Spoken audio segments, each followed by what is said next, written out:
मुंबईमध्ये आरक्षणाच्या उपवर्गीकरणाच्या विरोधामध्ये भव्य मोर्चा सुरू असताना ज्याचे पडसाद थेट विधानसभेमध्ये उमटत होते आणि विधानसभेमध्ये आरक्षणाच्या उपवर्गीकरणाची चर्चा सुरू झाली होती। आरक्षणाचं उपवर्गीकरण करून शासन अनुसूचित जातीमध्ये फूट पाडते, ही फूट थांबली पाहिजे आणि जे काही संवैधानिक आहे त्या संवैधानिक मार्गावरती शासनाने चाललं पाहिजे अशा प्रकारचा प्रश्न मुख्यमंत्र्यांना विचारला आणि मुख्यमंत्र्यांनी यांना याचं उत्तर देत असताना काय म्हणाले ते आपण एकदा ऐकूया। कुठलंही बिल आणून या दोन समाजामध्ये खरं तर मेरिटवर सिलेक्शन होतं, ज्यांच्या त्यांच्या बुद्धिमत्तेवर ते निवड होते आणि त्यामुळं आपण ह्या समाजामध्ये 58 जातीमध्ये बौद्ध आणि बौद्धोत्तर अशा प्रकारचा भेदभाव करून या दलित समाजाला एकमेकाच्या पुढे आणणं हे गैर होईल, चुकीचं होईल आणि दोन समाज एकामुख्या पुढे येतील। म्हणून या विरोधात याला विरोध करण्यासाठी हा 5 लाख लोकांचा मोठा मोर्चा आज निघालेला आहे। सरकारला आमची विनंती आहे की आपण बदर समितीचा अहवाल आल्याशिवाय हे कुठेही पुढचं पाऊल उचलू नये, त्यावर चर्चा करूनच आपण निर्णय घ्यावा अशी आमची सरकारला विनंती। अध्यक्ष माननीय अध्यक्ष महोदय, पहिल्यांदा तर मला हे लक्षात आणून द्यायचं आहे की सरकारने घेतलेला कुठलाही निर्णय नाही, माननीय सर्वोच्च न्यायालयाने हा निर्णय घेतलेला आहे की सगळ्या राज्यांमध्ये शेड्यूल कास्ट ही जी कॅटेगरी आहे या कॅटेगरीमध्ये ज्या जाती मागे राहिलेल्या आहेत त्या आयडेंटिफाय करून त्यांना जे काही प्रतिनिधित्व मिळालेलं आहे त्यात जे काही डिस्टन्स आहे ते कमी करण्याच्या दृष्टीने उपवर्गीकरण करावं। त्यामुळे पहिल्यांदा तर शेड्यूल कास्टच्या आरक्षणामध्ये कोणा दुसऱ्याला आणण्याचा हा विषय नाहीये, तर शेड्यूल कास्टच्या आरक्षणामध्ये जे मागे राहिले आहेत त्यांना सुप्रीम कोर्टाने समोर आणायला सांगितलं। या संदर्भात आपण बदर कमिटी तयार केली, बदर कमिटीने रिपोर्ट दिला। तो रिपोर्ट ज्यावेळी आमच्या मंत्रिमंडळ बैठकीत आला त्यावेळी मंत्रिमंडळ बैठकीत ही चर्चा झाली की याच्यावर मोठ्या प्रमाणात सजेशन ऑब्जेक्शन मागवले पाहिजे, कारण हा विषय व्यापक लोकांच्या संबंधातला विषय आहे आणि म्हणून माननीय राज्याचे मुख्य सचिव यांच्या अध्यक्षतेखाली एक कमिटी तयार केली आणि या कमिटीला त्या ठिकाणी एक काम दिलेलं आहे की त्यांनी या संदर्भातलं सजेशन आणि ऑब्जेक्शन ऐकून घ्यावं।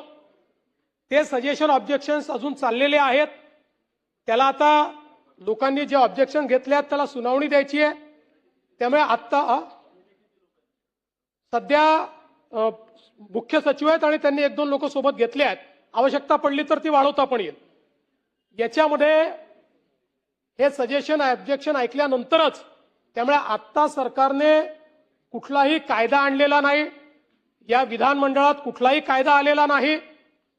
मला असं वाटतं की गृहीतिकांवर आज या सगळ्या चर्चा चाललेल्या आहेत। सरकारचं स्पष्ट मत आहे, व्यापक चर्चेअंतीच अंतिम निर्णय सरकार करेल। हा निर्णय करत असताना माननीय सर्वोच्च न्यायालयाने जे निर्देश दिलेले आहेत त्या निर्देशांचं तंतोतंत पालन होईल। कोणावरही अन्याय करण्याचा सरकारचा मानस नाहीये आणि शेड्यूल कास्ट समाजामध्ये कोणी जर मागे राहिलं असेल तर त्याला पुढे आणण्याकरता जी काही उचित उपाययोजना आहे ही उपाययोजना केली जाईल। मी वडेट्टीवार साहेबांच्या लक्षात आणून देतो, सर्वोच्च न्यायालयाच्या याच आदेशाप्रमाणे कर्नाटकच्या सरकारने, तिथे आपलं सरकार आहे, त्यांनी उपवर्गीकरण केलं, कायदा झाला। तेलंगणात आपलं सरकार आहे, त्या ठिकाणी उपवर्गीकरण केलं, कायदा झाला। महाराष्ट्रात मात्र आम्हाला हे लादायचं नाहीये, आम्हाला सहमतीने सर्वांना विश्वासात घेऊन आणि कायद्याचं तंतोतंत पालन करत हे करायचं आहे। त्यामुळे मी पुन्हा सांगतो, कमिटी सगळ्यांचं म्हणणं ऐकून घेईल, विधिमंडळाच्या सदस्यांशी देखील चर्चा होईल आणि त्यानंतरच अंतिम निर्णय या संदर्भातला घेतला जाईल।